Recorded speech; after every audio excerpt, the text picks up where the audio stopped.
Welcome to The Abundance Journey, the show that helps spiritual entrepreneurs create an abundance mindset that accelerates revenue. Secretly, everything you experience in your life is actually abundance.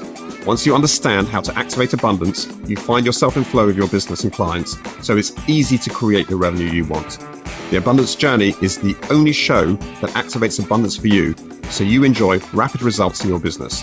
Here's your host, the Abundance Ambassador, Elaine Starling. You know, many people don't realize that you can build your own health and strength with special mindfulness and meditation practices. That's why I am so excited to chat with Holly McNeil. She's an accomplished architect with 26 years of experience managing global hospital projects with budgets up to $1 billion. Well, Holly found that while she loved her work, it could be kind of stressful at times. So she developed a profound passion for mindfulness meditation. For 2 decades, Holly embarked on a soul-searching journey spanning various corners of the country, immersing herself in the modalities of neuroscience, psychology, spirituality, and delving deep into Buddhism. This fusion of architectural prowess and transpersonal exploration, inspired by the ancient teachings and modern thought leaders that she encountered, ultimately led Holly to create the PERLOVE formula, P-E-R-L-O-V-E, PERLOVE formula. This is a groundbreaking set of mindfulness and meditation practices that are meticulously designed to empower individuals in overcoming unhealthy thoughts and emotions in today's world. So Holly is just so adept and charismatic. She shares her unique expertise and transformative approach as a compelling speaker, teacher, and coach in the field of holistic healing. I am so stoked to have you here today, Holly. Welcome. Thank you, Elaine. I'm happy to be here. Thank you so much for this opportunity to come on. You're amazing. I did listen to some of your podcasts before this, and I just love the energy, and I'm just so excited to be here. So thank you. That is great. And I'm thrilled to have you here because you are building health in a new, unique, and different way. And it's perfect timing. I think so many people are wrestling with what's going on in the world and their role and what they can do to really make a difference. And ironically, the most important thing to do is to control yourself and your own energy and your own mindset. Because when you fill yourself and then you overflow with love and joy and peace and tranquility, everybody else gets to benefit. But it's not an outside in, it's an inside out. That's right. And that's where you're coming from. Yeah, mind training matters. And we should have been taught this stuff early on in life.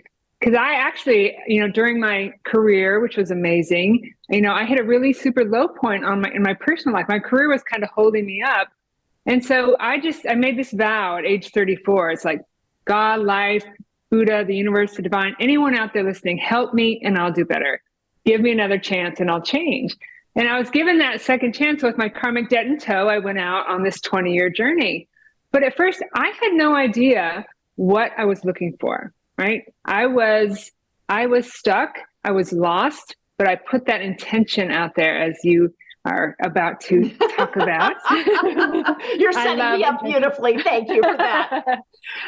Yeah. So I love what you were saying because they always talk about, was it Stephen Drucker who said, begin with the end in mind?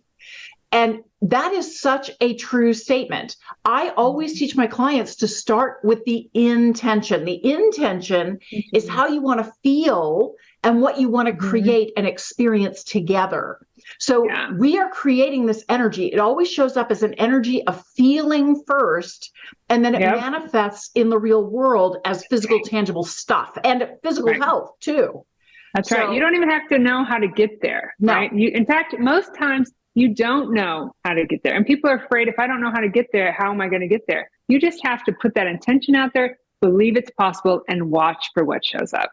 It's amazing. Absolutely. It is amazing. And it's really interesting. Science is starting to catch up.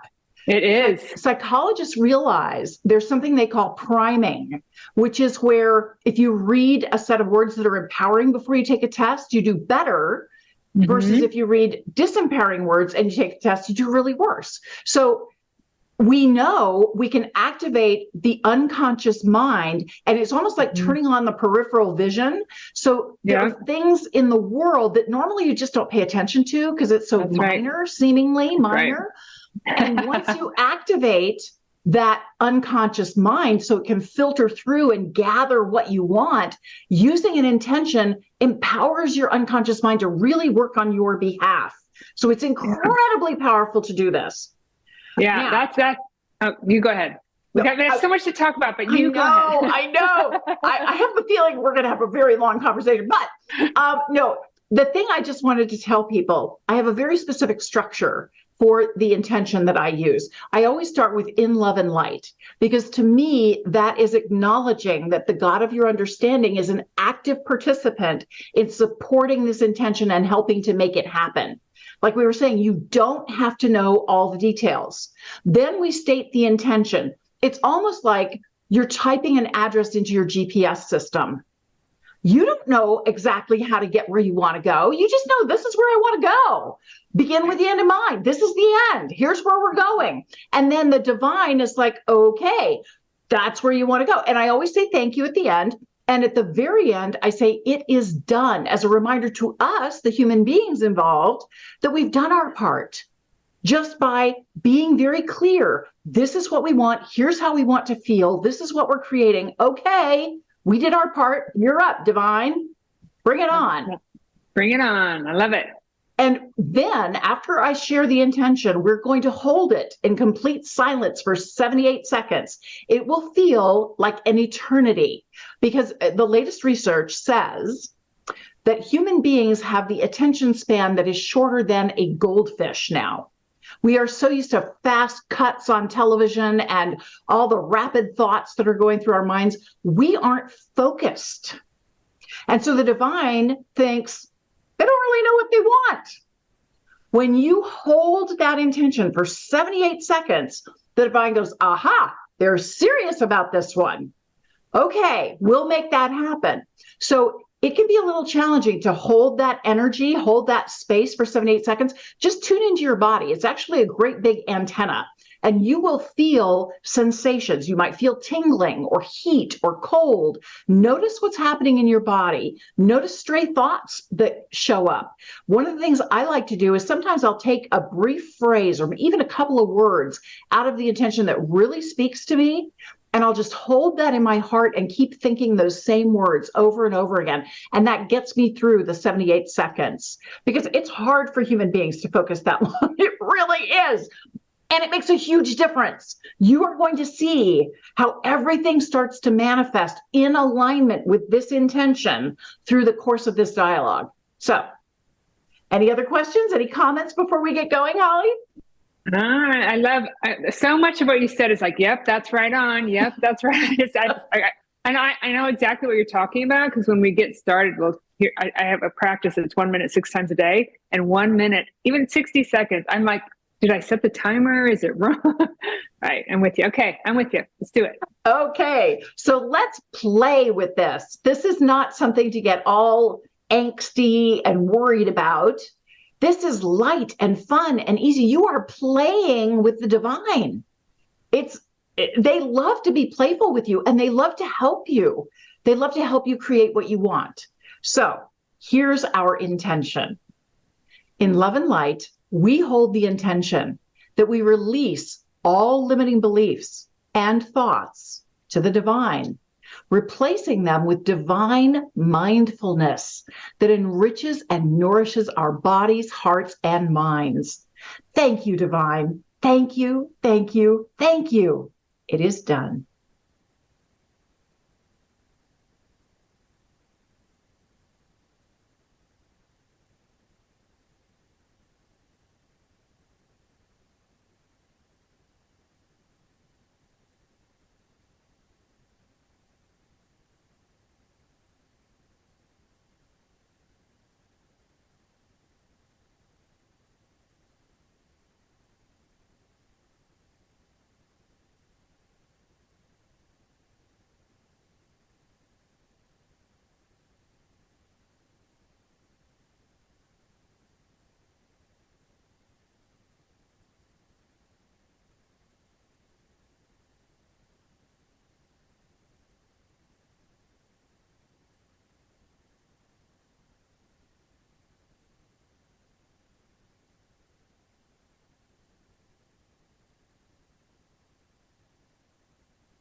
We give thanks, and so it is. Wow, that was so cool. I was feeling tingling in my thighs and my hips, and I felt this lightness, this kind of effervescence, this delight and excitement about what's to come. What was your experience like, Holly? I've really worked on growing my awareness and creating space. And the more that you do that, whenever I go into meditation, especially with these kind of intentions, I just feel it, just feel it expanding, and the possibility and the fact that you said that, that the science is catching up, right? It's so interesting because, well, Per Love, right, it's got two parts. And first is pledge, evaluate, recognize, which is the more cerebral part, the training of the mind. And love is locate, open, invest, and expand, which is the more spiritual part, which is where I started, So like I was saying, when I was at 34, when I was really stuck, I started on a more kind of spiritual journey.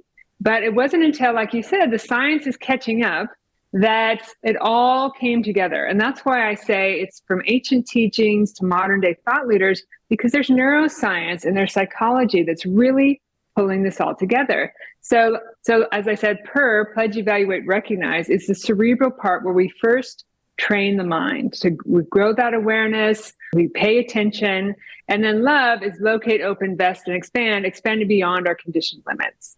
Right. But what I've really found and what I teach most often is that because it seems to be the missing link between being stuck and finding that expansiveness. It's really cool. Yeah. Yeah. I love what you're doing. And I hear the passion in your voice, and your dedication is just through the roof. Why are you so passionate about this? Why is it so important that people understand this and learn how to master it themselves? I'm so glad you asked me that question because like at age 34, I was so lost, and then I made that vow, right? Help me and I'll do better. So with my karmic debt in tow, the first thing it did was catapult me. It wasn't easy, right? It catapulted me out of a mutually manipulative and controlling marriage and into an 8-year battle for my kids and to try to prevent my alienation from my kids. And so life shows you in everything that shows up what you need to set yourself free. But in making that intention and keeping it, I tripped upon this amazing path, right? Things started showing up, books, conversations on the street. I would have a question when I was reading, and the very next thing I read was the answer. I should have wrote these things down. It was so amazing. And when I was done with that book, another one showed up. And for the first 10 years, I didn't really even know what I was looking for. But once I did, starting about 2009, I realized something's coming together here. I didn't know what it was, but I put 2 further intentions out to the world. The first was to retire from architecture before I turned 50. And like it says in my bio, I was set to be the managing principal for a large firm in San Francisco. I was an associate principal managing projects in Mecca, Saudi Arabia, and for Stanford. But I had put these intentions out because this was what I really wanted to do. This daily thing showing up every day to get me from stuck to, expansiveness was amazing. And so I put those 2 intentions out. Oh, that was the first one was to retire before I turned 50. And the second was to have the time and space to write about what I thought I knew back then.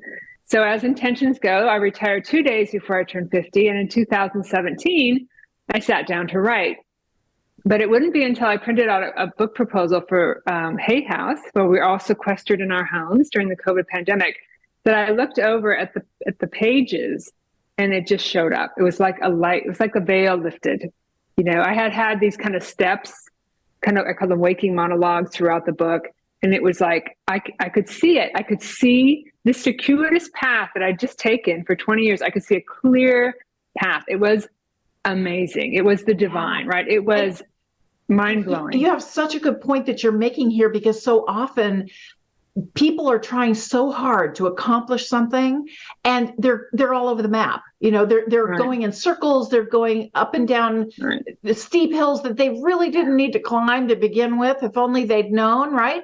And your determination to help people understand the direct path to get where you want to go, instead of wasting a lot of time and anguish and frustration when you actually have so much to share with the world, and stripping away all of that unnecessary stuff, allowing you to truly go within. That makes all the difference in the world. It's you're more efficient, you're more effective, and frankly, you're going to love your life. So how could it get even better than this?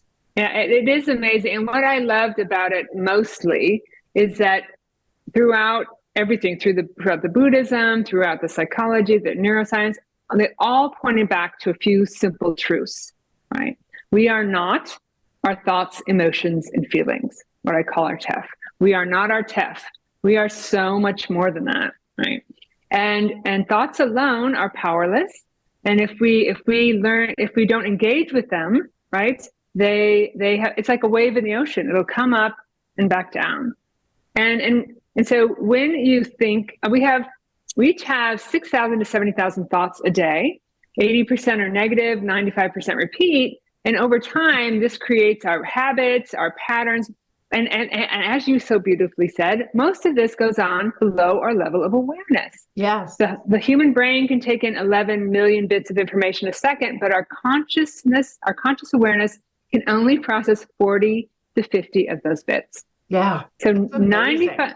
Yeah, it is amazing. And it's like, why don't people, this is very, there's one course I teach called Simple and Obvious,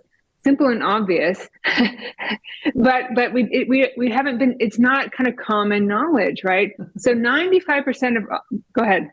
I want to interrupt you here because you're setting me up beautifully for my next question. It's really funny to me. I'm the abundance ambassador. This is the abundance journey. No two people define abundance the same way ever. Yeah, so true. Before we go too much further, I would love to understand from your perspective, given the kind of thing that you teach and practice yourself, how would you define abundance? Define abundance is awareness, right? It's capacity, right? And at one point in my journey, one of the third book that showed up was Louise Hay, You Can Be Happy No Matter What book. And there was an affirmation. Affirmations are great, by the way, a whole different topic, but that I repeated over and over as I'm open to the abundance of the universe and I lovingly allow myself to accept it. Yeah. So abundance to me is freedom and capacity that we create by growing our awareness, creating space between us and our thoughts, emotions, and feelings, space for that wisdom, the divine, that power to come through and create our lives in whatever form we'd like, because we do have that capacity. We absolutely do. And the thing that's so ironic to me, we're getting downloads all the time. Yes. But we have these almost like force fields up. We're so distracted. We're so busy that we don't receive the guidance. I love what you're talking about, because that mindfulness and meditation are definitely vital for helping you go back inside and see clearly what's happening. Now, obviously, you've worked with lots of different people. I'm wondering if you notice there's kind of a common challenge or a symptom or something where people go, aha, it's time to give Holly a call because I'm at this point. What would be like a common symptom that people have before they work with you? I think the most common symptom, and actually it's why people don't work with people, is that you'll hear something once, but what we need to realize, and when I say, if you only hear one thing from me today, it is this. If there's anything you want to learn, if there's any pattern you want to create, if there's anything you want to change in your life, and you hear something that works, you must do it over and over and over and over and over, because all of these 70,000 thoughts that are going on below our subconscious, our conscious awareness, which, as you are correct, you can become aware of these things. Those things are happening over and over and over. And you know what happens when you do something over and over and over again? Well, it becomes a habit that happens automatically. And one of the things our subconscious mind does is protect its programming. It's kind of this back in the days of the caveman when safety wasn't as big, it had to protect its programming. And the way it does that is by keeping things the same. So if you hear this, whoever your wonderful listeners are out today, hear this podcast and they go, wow, this is it. I love it. And never listen to it again. It will be gone, right? It will be lost within the habits, the neuronet, more neurons that fire together, wire together, creating this heavy neuronet that we, if we think about consciously or unconsciously, think is very real. We identify with it. We identify as it. And this talk will get lost in there, right? Yeah. Right. So you have to listen to it 3 times to even remember it, 8 times for it to sink in, and 21 days to make something a habit. Yeah, it's biggest so thing, interesting. Biggest thing. Yeah. All those limiting beliefs, all those limiting thoughts that we have, they are just ingrained because of how much repetition we've done to ourselves around it. Right. And so without our awareness, able to overcome that, it definitely requires repetition. We're retraining our minds and our attention. Because the key thing, and I have in my TED Talk called Abundance is a Choice, you start with your intention, and then the other key thing is your attention, what you put your focus on. When you focus on all the things that line up with your intention, all the things that are working for you, you develop momentum and things become easier and it's more obvious. When you focus on all the things that are not working for you or all the things you don't like in the world, you distract yourself and you go away from fulfilling your intention. That's right. So, that's right. And go ahead. Yeah, and you're reinforcing those things, right? And that's what your subconscious mind. Your subconscious mind is habit based, so it's going to try to go back. It works. Things that pop up in your life will work to reinforce those habits, and so that's why consistency is so important. And you're right. One of the great things about focusing on the intention is that if you do that consistently, is that nerve cells that no longer fire together, no longer wire together. And those habits, those old habits and patterns that you don't want anything to do with, start to break up on their own if you just stop engaging with them. And so spending time with affirmations or with new intentions or reading or any kind of positive thing is going to help create new neural pathways, right? And new habits. The subconscious mind is also no questions asked. It doesn't matter if it's bad or good. So if you create new habits, it'll say, okay, here's the new programming. And it starts to do that automatically, which is fabulous. That's where the freedom comes in. Absolutely. Right. Well, one of the things that's so ironic, I've always noticed when I want something in my world to change, something has to shift in me first, internally, before I get to have that experience externally in my real world. Absolutely. What do you notice with all the people that you've worked with on mindfulness and meditation? What has to shift inside before they get to experience the transformation they're looking for?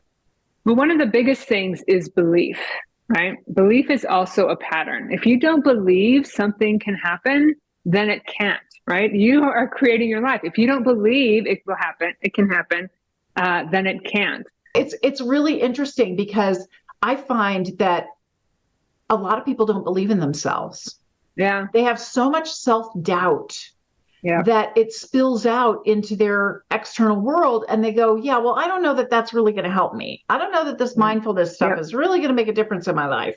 And that's the brain putting up those roadblocks. This will never work. Oh, I don't need to do that again. Right. So this is what I was going to say. It came back to me, is that if people learn, this is a crucial lesson, right? To look at those things as whatever comes up, instead of believing it and saying this is me and identifying with it, saying, what is this trying to tell me? What is this showing me? Right? If you're saying this will never happen, okay, that's my mind, right? That's my mind doing that. Or why a lot of times we want something different in our lives.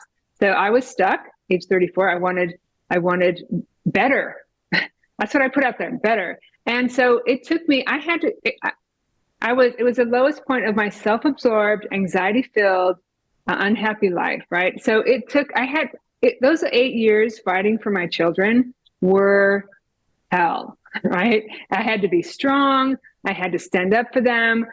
My father was alienated from me, so I knew the low self-worth, and I knew the ramifications that if I didn't fight for them. But in doing that, in doing that for 8 years, sometimes when you're in the middle of a difficult situation, you can just think so negatively about your situation. But I wouldn't trade those 8 years now for the world, right? Because I learned resilience, I learned strength, and I took my spirituality, my mindfulness practice was my safe haven in those moments. Yeah. And so when the biggest block is that people, like I'm in this right now, it's like, turn around, look at it, and ask yourself, what is it showing you? It's showing you what you need to set yourself free in one way or the other. That is wonderful. I love that. It's really brilliant, and it's so important. Yes, we need to look at it because everything is a message telling us to look inside. What is going on in there, and what's stuck that's ready to come out? That's just a sign that there's something ready, you're ready to let go of. And that's what we were talking about in the intention, that we're letting go of limiting beliefs and thoughts and giving it to the divine. We don't need that anymore. We're replacing it with divine mindfulness that enriches and nourishes our bodies, minds, and hearts. Why not? I mean, that's a choice. It's a choice that we make every day, every moment of every day. Now, one of the biggest challenges, Holly, I would love a magic wand so you could just go poof.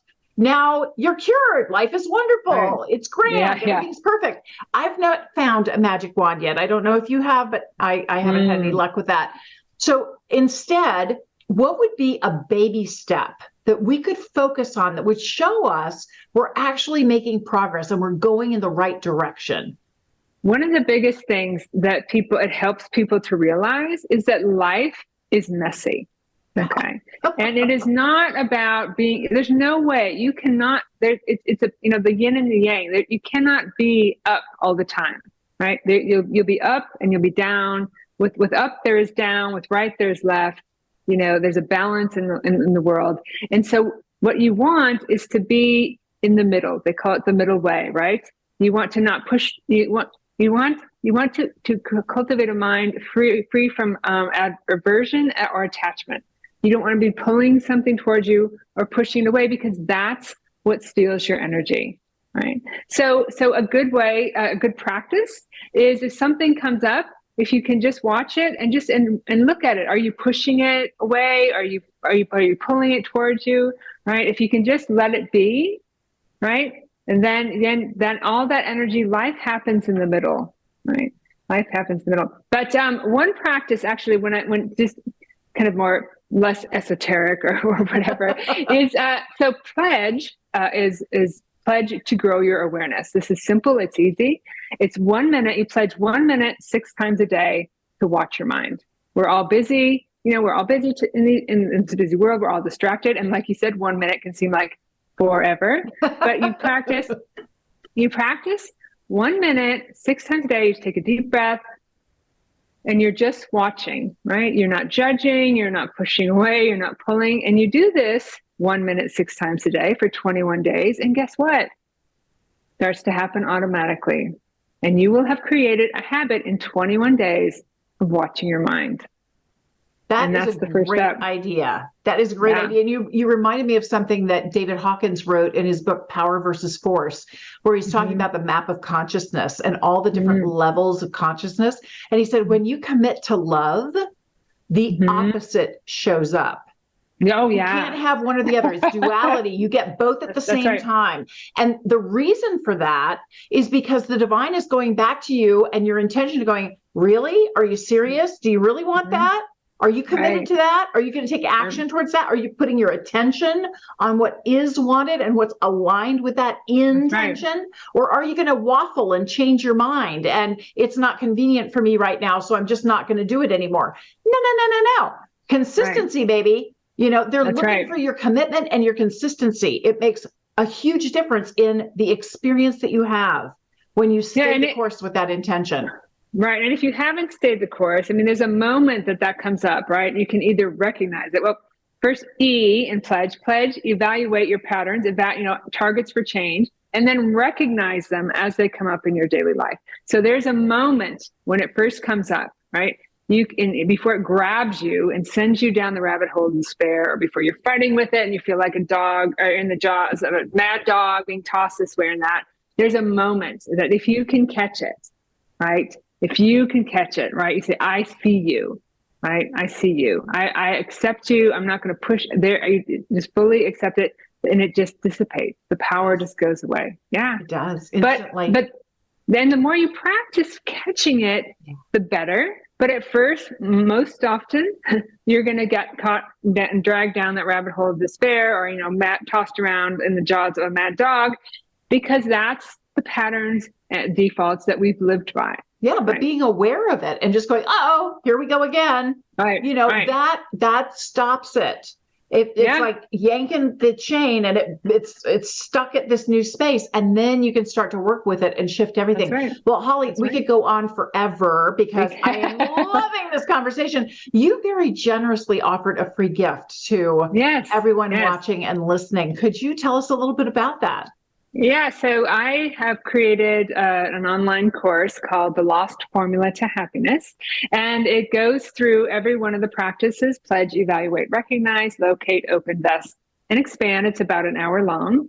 So all you need to do is go on, I think I gave you the link, or go on my website, Pro Love Formula, and sign up for my monthly newsletter. It just comes out once a month, and every month I have an insight into one of the practices. And like when you post this podcast, I'll have links to that. And other information on the expanding practices. But in the welcome email, and actually every month, I have a link to that class. So if any of this was interesting to you, I suggest that you listen to it over and over and over. I believe you can download it, and it's only available through this sign up, but it goes through each one. It goes through the teachings behind them as well. Excellent. That is so generous, Holly. I'll make sure that the link is in the show notes, so it's really easy for everybody to find. Now, one of the things we do that's a little different, we always turn the tables on our guests, because we know that when we give, it's when we receive the most. Okay. So what can we do to support you? My biggest intention now is to just get this out as much as possible. So if you like this podcast, the more people can sign up for the newsletter, or join, follow me on Instagram. But moreover, if I'm a public speaker. I just spoke at a mindfulness expo in Anaheim, and if anyone has any small group or online group and they'd like me to come and talk to them, if you mention this podcast, I will do it at no cost. Well, I won't travel, but I can do it online at no cost. Just anything I can do to get these simple and basic, and this isn't the only path to your freedom. It's just one, but it's backed up by so much wisdom, and it's just really my joy and goal to get it out there. Oh, Holly, you have left me with a number of challenges, because I have to pick one of the many, many brilliant things that you had to say today to do the Activate Abundance segment around. And you're not making my life easy, which is it's a huge blessing. No, I really appreciate this, because you offered so many important insights that I don't think people really grasp all the time. So thank you so much for joining me here today. I so appreciate you. And everybody stick around, because we're going to activate abundance in just a second. Ooh, thank you.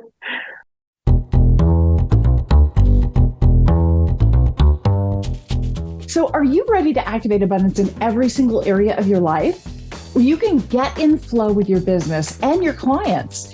It's as easy as you can imagine to create the kind of revenue you really want in your business. You can join me for the Abundance Journey 6-week training and coaching program that help you turn your problems into prosperity. Just visit theabundancejourney.com to sign up for our next adventure. Isn't Holly McNeil amazing? Oh my gosh. Step 1, gratitude. I so appreciate getting to chat with dynamic, compelling, insightful people. And Holly walks her talk. She really knows her stuff. And I really appreciated the insights, so many insights. I had a tough time picking just one. But the second thing is acknowledge something you heard that was an aha for you.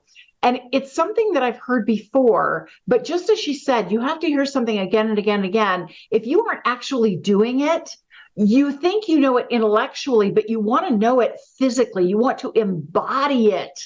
And that's when you truly know it. So the thing I want to acknowledge is when Holly was talking about how important it is to recognize the thought when it comes up, that we have patterns and we can just fall into the old traps, the old behaviors, the old knee-jerk responses to situations that we know it doesn't serve us. It doesn't make us feel good.